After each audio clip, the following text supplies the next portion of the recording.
उम्मीद है आप सब बहुत अच्छे होंगे, बहुत बढ़िया होंगे और मैं भी ठीक हूँ। तो हम नियोजन पढ़ रहे थे, हमने नियोजन क्या है उसको जान लिया, नियोजन का इतिहास जाना, इसका उद्देश्य क्या है, इसकी आवश्यकता क्यों है। अब आप सोच रहे होंगे योजना आयोग तो समाप्त हो चुका है, तो हम योजना आयोग को क्यों पढ़ेंगे। योजना आयोग की जगह नीति आयोग आया। अब नीति आयोग को समझने के लिए हम योजना आयोग को भी तो समझेंगे ना, क्योंकि वो उसकी जगह पे आया। अगर हम योजना आयोग को नहीं अच्छे समझेंगे तो नीति आयोग कैसे समझेंगे। और कोई स्कीम भले समाप्त हो गई हो लेकिन यूपीएससी उसको पूछता है, ठीक है। तो आज हम नियोजन का जो प्रक्रिया है उसको समझते हैं, नियोजन की प्रक्रिया को समझते हैं। तो नियोजन की प्रक्रिया को आप देखिए बोर्ड में समझिए, मैंने अच्छे से एक्सप्लेन किया, ध्यान से सुनिएगा, अच्छे से समझिएगा, ठीक है। नियोजन की प्रक्रिया को आप समझिए। पहले क्या किया जाता है कि सरकार द्वारा उपलब्ध संसाधनों का आकलन किया जाता है। जैसे आप हैं, आप कोई प्लानिंग करेंगे, कोई रणनीति बनाएंगे, तो आपके पास सोर्सेस कितने हैं, आप उनका अनुमान लगाएंगे, उनका आकलन करेंगे। ऐसे ही क्या करते हैं, सरकार द्वारा उपलब्ध संसाधनों का आकलन किया जाता है, अनुमान लगाया जाता है कि भाई इतने सोर्सेस हैं और ऐसे ऐसे हमें डेवलपमेंट करना है, ठीक है। फिर क्या किया जाता है, नेक्स्ट सरकार द्वारा उद्देश्यों का निर्धारण किया जाता है। कैसे उद्देश्य, सामाजिक, आर्थिक, पर्यावरणीय इत्यादि जितने भी उद्देश्य होते हैं कि भाई हमने आकलन कर लिया कि हमारे पास इतने संसाधन हैं, ठीक है। अब हम कौन से उद्देश्य प्राप्त करना चाहते हैं इन संसाधनों के माध्यम से, ठीक है। तो उन उद्देश्यों का भी हम क्या करते हैं, निर्धारण करते हैं। सरकार उद्देश्यों का क्या करती है, निर्धारण करती है, ठीक है। नेक्स्ट हम देखते हैं कि प्राथमिकता के आधार पर संसाधनों का क्या किया जाता है, बंटवारा किया जाता है या आवंटन किया जाता है। अब जिसकी पहली प्राथमिकता होगी, जैसे हम जानते हैं कि जीवन में सबसे मूलभूत चीजें क्या है, रोटी, कपड़ा और मकान। अगर मैं आपको बोलूं कि इन रोटी, कपड़ा और मकान में भी सबसे मूलभूत क्या है, सबसे ज्यादा इंपॉर्टेंट क्या है, तो आप क्या बोलेंगे, रोटी, फिर कपड़ा, फिर मकान, ठीक है। हालांकि तीनों इंपॉर्टेंट है, तीनों ही महत्वपूर्ण है, लेकिन अगर इन तीनों में से किसी एक को चुनने को बोला जाए, रोटी, कपड़ा और मकान में, तो आप क्या बोलेंगे, रोटी। भाई जीवन नहीं होगा तो कपड़े का क्या करोगे, और जीवन और कपड़े के बाद इंसान चाहता है कि एक सुकून की छत हो, है ना। तो सबसे इंपॉर्टेंट क्या था, रोटी। वैसे ही सरकार भी क्या करेगी, प्राथमिकता देखेगी, सबसे पहले प्रायोरिटी देखेगी, सबसे ज्यादा जरूरी क्या है, हमें कहां सबसे ज्यादा फोकस करना चाहिए, ठीक है। तो प्राथमिकता के आधार पर संसाधनों का क्या करेगी, बंटवारा करेगी, जो सोर्सेस होंगे उनको बांटेगी। जैसे आप अपने अनुसार इसको सोचते चलिए कि आपके पास कुछ सोर्स होगा, कुछ संसाधन है, कुछ पैसे हैं, ठीक है। तो उस पैसों से आप उद्देश्य निर्धारित करेंगे, फिर कहां कितना खर्च करेंगे आप ये बांटेंगे कि सबसे ज्यादा जरूरी क्या है, मैं वहां खर्च करूंगा सबसे पहले, ठीक है। तो आप वो देखेंगे, ठीक है। फिर नेक्स्ट हम देखते हैं कि भौतिक और वित्तीय नियंत्रण। इन खर्च के बावजूद ध्यान रखना होगा कि हम भौतिक और वित्तीय नियंत्रण भी रखें। ऐसा नहीं है कि अंधाधुंध खर्च किए जा रहे हैं, ठीक है। तो वित्तीय और भौतिक नियंत्रण पर भी ध्यान देंगे।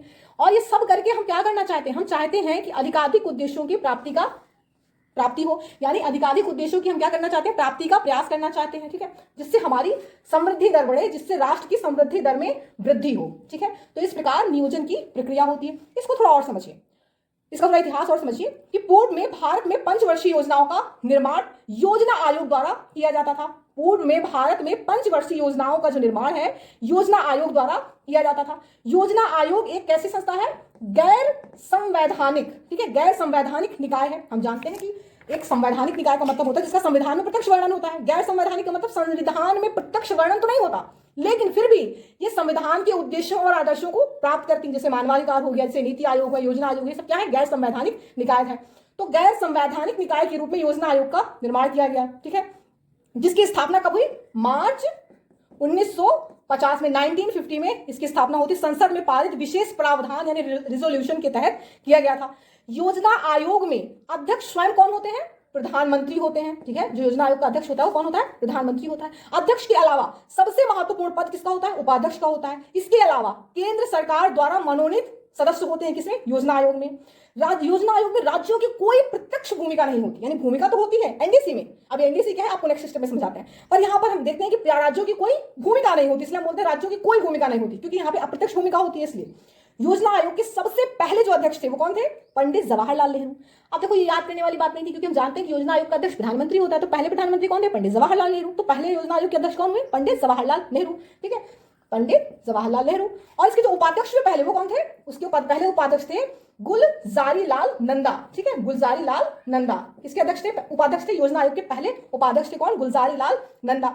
हम देखते हैं योजना आयोग 2000 जो कि 17 में समाप्त हो गया हमारा, है ना। तो जो अंतिम उपाध्यक्ष रहे वो कौन थे, मोंटेक सिंह आलूवालिया। और अध्यक्ष कौन थे, डॉक्टर प्रधानमंत्री नरेंद्र मोदी, क्योंकि उन्होंने ही समाप्त किया था 2015 में, है ना। 17 तक चला लेकिन घोषणा 15 में ही कर दी गई थी, ठीक है। तो जो लास्ट में जो सबसे आखिरी के जो अध्यक्ष थे वो कौन है, नरेंद्र मोदी थे। और सबसे अंतिम के उपाध्यक्ष कौन थे, Montek Singh Ahluwalia.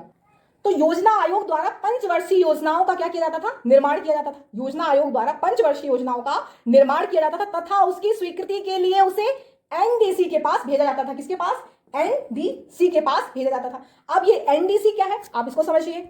NDC, national development council, राष्ट्रीय विकास परिषद। इसकी जो स्थापना है वो 1952 में हुई, 1952 में हुई। इसके जो अध्यक्ष हैं वो प्रधानमंत्री होता है। और सदस्य में हम देखते हैं कि इसमें केंद्र के अलावा राज्यों के मुख्यमंत्री और जो केंद्र शासित प्रदेश है यानी यूटी के उपराज्यपाल शामिल होते हैं। ठीक है, इसके हम और आगे समझते हैं। जो एनडीसी योजना आयोग की तुलना में गैर संवैधानिक उच्चतर संस्था है। एनडीसी योजना आयोग की तुलना में गैर संवैधानिक और कैसी संस्था है? उच्चतर संस्था है। ठीक है, एनडीसी पंचवर्षीय योजनाओं में संशोधन के लिए मुख्यतः उसे योजना आयोग के पास भेज सकता है।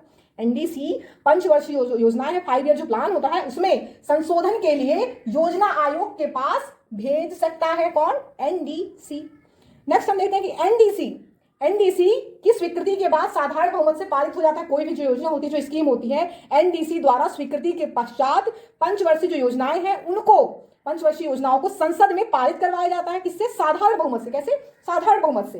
तत्पश्चात उसे देश भर में क्या किया जाता है? लागू किया जाता है। ठीक है, एनडीसी के स्वीकृति के द्वारा या स्वीकृति के पश्चात पंचवर्षीय योजनाएं, जो 5 ईयर प्लान होता है, योजनाओं को संसद में पारित करवाया जाता है साधारण बहुमत से। तत्पश्चात उसे देश भर में लागू करवा लिया जाता है, लागू किया जाता है। इस प्रकार वर्ष 2015 में 2015 में सरकार ने योजना आयोग को समाप्त कर दिया। अब योजना आयोग को समाप्त करके सरकार ने नीति आयोग का गठन किया, नीति आयोग की स्थापना की। और नीति आयोग भी कैसी एक संस्था है? गैर संवैधानिक निकाय है। तो अब हम थोड़ा नीति आयोग के बारे में समझते हैं, नीति आयोग की संरचना के बारे में समझते हैं, क्योंकि नीति आयोग वर्तमान में है, योजना आयोग तो समाप्त हो चुका है। तो अब नीति आयोग की संरचना को बहुत आराम से स्पष्ट आप देखिए, मैंने आपको बहुत अच्छे समझाया है। जब हम नीति आयोग की संरचना के बारे में बात करते हैं तो हम देखते हैं कि नीति आयोग थिंक टैंक के रूप में क्या करता है? कार्य करता है। नीति आयोग थिंक टैंक के रूप में कार्य करता है। अब हम इसकी संरचना को और थोड़ा समझते हैं। इसमें जो पूर्णकालिक सदस्य हैं, पूर्णकालिक सदस्य कैसे कौन कौन होते हैं? इसके अध्यक्ष, उपाध्यक्ष और सीईओ।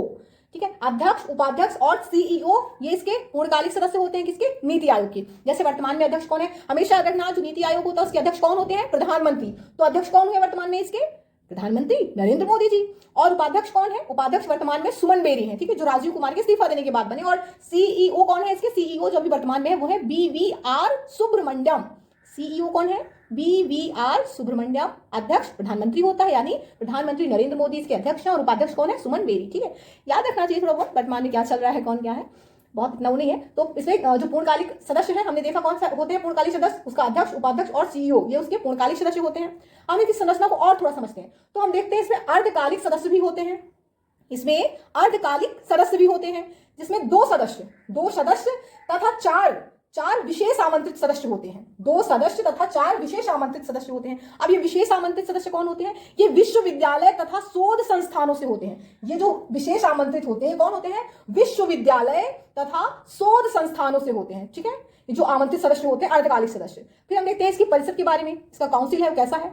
इसके 2 मुख्य परिषद हैं। कौन कौन से 2 मुख्य परिषद हैं? पहला संचालन परिषद, ये पहला इसका, और दूसरा है क्षेत्रीय परिषद। ठीक है, तो संचालन परिषद में क्या होता है? इसमें संचालन परिषद में राज्यों के मुख्यमंत्री और यूटी यानी केंद्र शासित के उपराज्यपाल शामिल होते हैं। राज्यों के मुख्यमंत्री और केंद्र शासित के उपराज्यपाल, यूटी के उपराज्यपाल शामिल होते हैं। किसके? संचालन परिषद में। जो इसकी जो मुख्य 2 परिषद होती है, तो पहली है संचालन परिषद, ठीक है, जिसमें राज्यों के मुख्यमंत्री और यूटी के उपराज्यपाल शामिल होते हैं। वही दूसरी कौन सी परिषद है? क्षेत्रीय परिषद। ठीक है, क्षेत्रीय परिषद में कौन शामिल होता है? इसमें प्राकृतिक आपदा तथा महामारी से प्रभावित राज्य शामिल होते हैं। क्षेत्रीय परिषद में प्राकृतिक आपदा तथा महामारी से प्रभावित राज्य शामिल होते हैं। अब हम इसकी विंग्स की बात करते हैं। चौथा, विंग्स मतलब शाखा। ठीक है, तो जब हम विंग्स की बात करते हैं देखते हैं इसकी 2 विंग्स होती हैं। एक टीम इंडिया विंग्स, पहली टीम इंडिया विंग्स, और दूसरी क्या है? Research wings. Team India wings और रिसर्च विंग्स। तो ये हमारी नीति आयोग की क्या है? संरचना है। तो इस प्रकार आपने नीति आयोग की संरचना देख ली कि नीति आयोग की संरचना कैसी होती है। अब नीति आयोग और योजना आयोग दोनों में कुछ अंतर समझिए। और नीति आयोग और योजना आयोग के अंतर से संबंधित आईएएस मेंस 2018 में पूछा गया है। और सिंपल ये एक प्रश्न था 2018 में मेंस में। प्रश्न क्या था? आप सुनिए, प्रश्न था कि भारत में नीति आयोग द्वारा अनुसरण किए जा रहे सिद्धांत उसके पूर्व यानी इसके पूर्व के योजना आयोग द्वारा अनुसरित सिद्धांत से किस प्रकार भिन्न है। इसके कहने का मतलब है जो नीति आयोग है ये अपने पूर्व में जो योजना आयोग था उसका अनुसरण कर रहा है, लेकिन फिर भी हमने योजना आयोग को समाप्त करके नीति आयोग शुरू किया, तो ये किस प्रकार योजना आयोग से भिन्न है।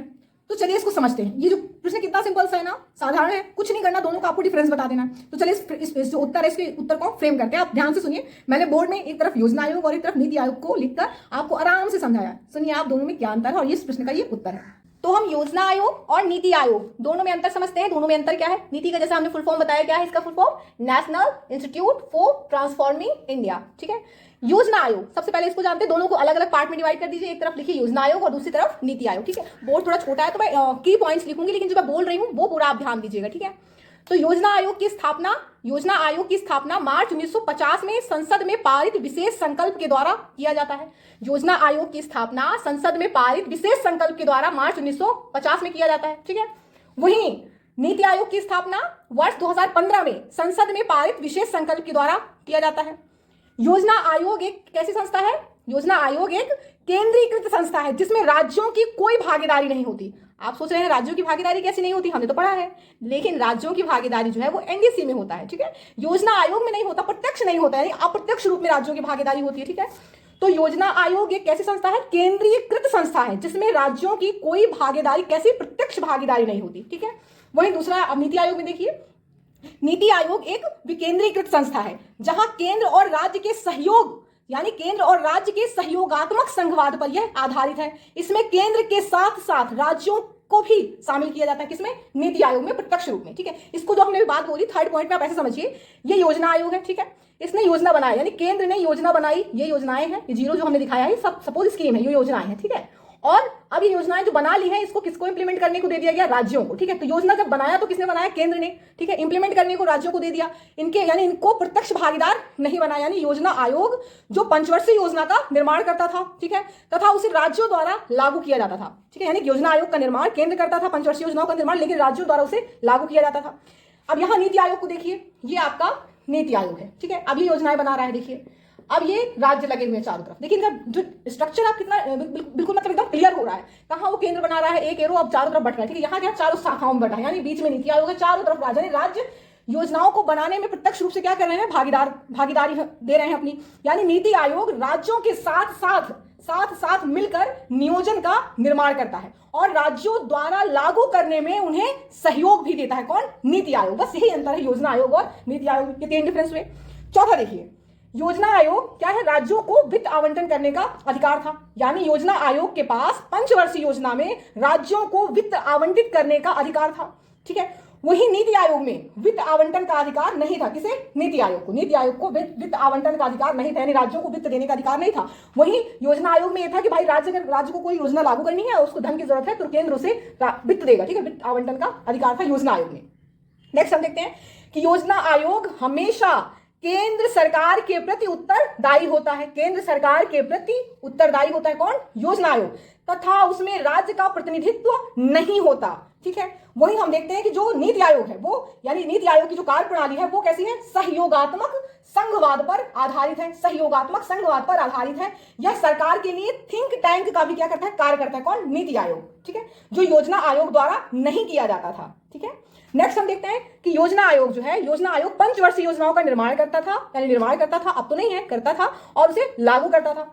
वहीं हमारा जो नीति आयोग है वो क्या है? 15 वर्षीय विजन प्लान, ठीक है, 7 वर्षीय 7 ईयर का रणनीतिक योजना और तीन वर्ष का कार्य योजना को लागू किया जाता है। नीति आयोग में 15 वर्षीय विजन प्लान, 7 वर्षीय रणनीतिक योजना और 3 वर्षीय कार्य योजना को लागू किया जाता है। किसमें? नीति आयोग में। तो ये हमारे योजना आयोग और नीति आयोग में कुछ मुख्य बेसिक डिफरेंसेस हैं। ठीक है, मैं उम्मीद करती हूँ आपको समझ में आई होगी आज की क्लास, सफल रही होंगी आपको समझाने में। लेकिन इंफ्रास्ट्रक्चर नहीं है, कंटेंट है मेरे पास, नॉलेज है, आप उसको समझिए। थोड़ी बहुत गलतियां मैं कोशिश करती हूँ कि गलती ना हो, कोई भी गलती ना हो, क्योंकि यूपीएससी है और एक वर्ड, एक सेंटेंस पे आप ध्यान दिया करिए, एक चीज पे ध्यान दिया करिए। कोई भी वर्ड मेरे टंग से ऐसे नहीं इरिलेवेंट नहीं निकलता। मैं जो बोल रही होती हूँ वो एक लिखा हुआ नोट्स होता है, मतलब मेरे सामने नहीं रखा होता कि मैं बता रही हूँ कि एक नोट्स है जिसको मैं पढ़ती हूँ, रिवाइज करती हूँ, फिर आपको डिलीवर करती हूँ। टू द पॉइंट मैं आपको डिलीवर करने की कोशिश करती हूँ, एक भी ऐसा रिलेवेंट शब्द ना छूटे जिससे आप कनेक्ट ना कर पाए। ठीक है, तो पूरा एक्यूरेटी के साथ, पूरा एक्यूरेसी के साथ मैं आपको डिलीवर कर रही हूँ, पूरी रिस्पॉन्सिबिलिटी के साथ। ठीक है, बिल्कुल गैर जिम्मेदार तरीके से बिल्कुल नहीं कर रही हूँ। तो मैं उम्मीद करती हूँ आपको समझ में आता होगा। और अब देखिए मैं बोर्ड का भी यूज करने लगी कि ताकि आपको और अच्छे से समझा पाऊँ। तो नेक्स्ट क्लास में हम इसी को कंटिन्यू रखेंगे। अभी हम नियोजन के प्रकार पढ़ेंगे और साथ में देखेंगे कि सरकार नियोजन को लागू करने के लिए जो संसाधन जुटाती है उन संसाधनों का स्रोत क्या है, ये स्रोत संसाधन के स्रोत कहाँ से पाती है। ठीक है, तो चलिए मिलते हैं अगली क्लास में। अपना ख्याल रखिए, हंसते रहिए, मुस्कुराते रहिए, बहुत टेंशन तनाव लेने की जरूरत नहीं है। ठीक है, आप बेहतरीन है, जरूरी नहीं कि आप किसी चीज़ के लिए बने। जय हिंद, जय भारत।